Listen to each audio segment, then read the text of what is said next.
Bonjour à tous, bienvenue sur la chaîne Débrouille et Survie au quotidien. Vidéo ultra rapide, à chaque fois je dis ça mais ça dépasse. Voilà, c'était il y a un petit moment de ça déjà, c'était la semaine américaine chez Lidl. Et j'en ai profité pour acheter du beef jerky. Alors j'avais jamais testé ça, mais à force d'en voir sur tous les forums, tous les sites un peu survivalistes, randonnée légère, etc., bah, je me suis dit tiens pourquoi pas. Et franchement j'ai goûté excellent. Alors franchement je le recommande parce que quand on voit sur les sites français où on vend un peu ce genre de préparation, c'est des prix assez prohibitifs, hein. On parle de 20, 30, 40 grammes, ça peut monter à 4, 5, 6 euros pour du beef jerky. Là ici j'en ai eu pour 45 grammes, 45 grammes pour 1,79 €. Alors dès que c'est le retour de la semaine américaine, j'en prends. Ils ont deux sortes, bœuf et aussi une version végétarienne que j'ai pas goûté personnellement. Alors chose intéressante, je sais pas comment ça se passe avec les autres marques, mais à l'intérieur, faites attention parce que moi je le mangeais tout en marchant et j'ai pas fait attention à ce que je prenais et j'ai failli engloutir une capsule d'absorbeur d'oxygène. Donc vous voyez, ça c'est ce qu'on met souvent dans les sacs de millard pour absorber l'oxygène dans un sac. Donc ça permet d'avoir un processus de mise sous vide en plus du séchage. Donc ça permet en plus de rajouter pas mal de longévité sur les dates de péremption. Donc on peut conserver encore davantage ces petits sacs de beef jerky. J'ai acheté ce beef jerky en attendant d'en faire moi-même. Je sais qu'on peut en faire facilement. Je testerai bientôt. Donc pour en faire soi-même, il s'agit juste d'avoir du bœuf type steak haché, de préparer une marinade en mettant du paprika, des piments, des oignons, du vinaigre balsamique, etc., etc.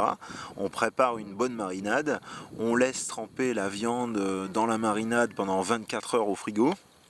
Et puis après, quand la viande est bien imprégnée de la marinade, eh bien on tranche des petites tranchettes de 2-3 mm dans le sens du grain de la viande, dans le sens du steak haché. Alors bien sûr, il faut prendre du vrai bon steak haché de boucher et pas un truc surgelé, hein.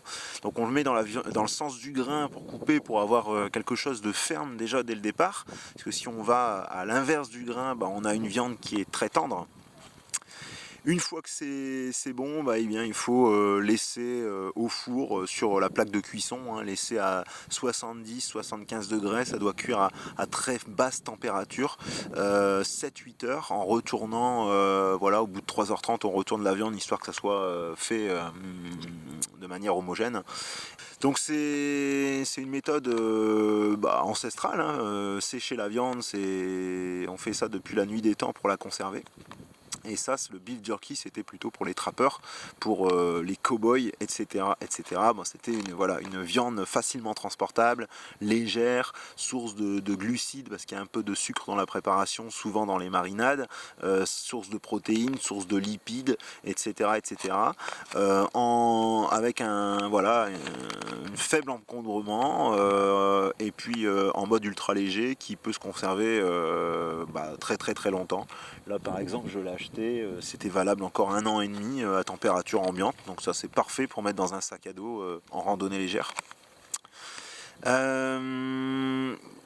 Sur les apports, on va dire qu'on est sur 45 grammes sur ces paquets là, ça équivaut à un steak de 90 grammes, donc on perd la moitié. Donc souvent le steak, quand on va le sécher, il va perdre la moitié de sa masse pour devenir du beef jerky, donc c'est assez intéressant.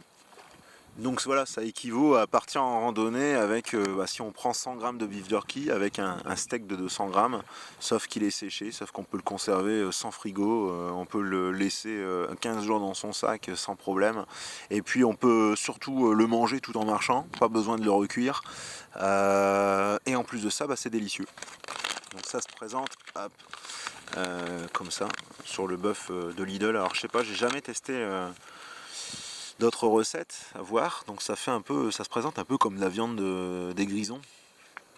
Donc voilà, c'est là celui-là il est au goût paprika, oignon, piment, il y a pas mal de choses là-dedans. C'est pas fumé, parfois on a des beef jerky fumés. Et c'est excellent parce que on a un vrai goût de bœuf prononcé, mais on a aussi le bon goût de la marinade. Et c'est quelque chose qui est ferme en bouche, donc ça se mange, mais ça se mange lentement. Ça permet aussi de ne pas avoir besoin de... Voilà, c'est impossible de l'engloutir à vitesse grand V, donc on a une sensation de satiété qui se fait assez rapidement, même avec 50-60 grammes. Donc ça c'est parfait, ça pourra accompagner n'importe quoi. Donc voilà un petit peu présentation. Bon, on en trouve encore dans certains sites de, de produits américains vendus en France. Mais là, bon, bah, bonne découverte chez Lidl. Je sais que c'est un peu le site, enfin le magasin de prédilection des survivalistes. On trouve des outils pas chers, pas mal de choses de bonne qualité à un faible prix. Donc dites-moi ce que vous en pensez, si vous avez testé d'autres beef jerky de marques plutôt américaines. Je pense qu'il y en a de meilleure qualité, hein. C'est déjà plus cher, mais il y a certaines recettes où c'est séché en plein air, comme chez les cow-boys, etc. Là, c'est forcément un processus de séchage industriel. Mais non, franchement sympa. Dites-moi en commentaire, si vous le faites vous-même, vos petits conseils de préparation, et, si vous l'aimez bien, ou si vous préférez une autre marque. Voilà, et bien merci, on est bientôt 800 abonnés, donc merci à tous. Et je vous dis à bientôt. Je vais finir mon beef jerky parce que c'est difficile de parler tout en mâchant ces morceaux de bœuf. Allez, salut, à la prochaine.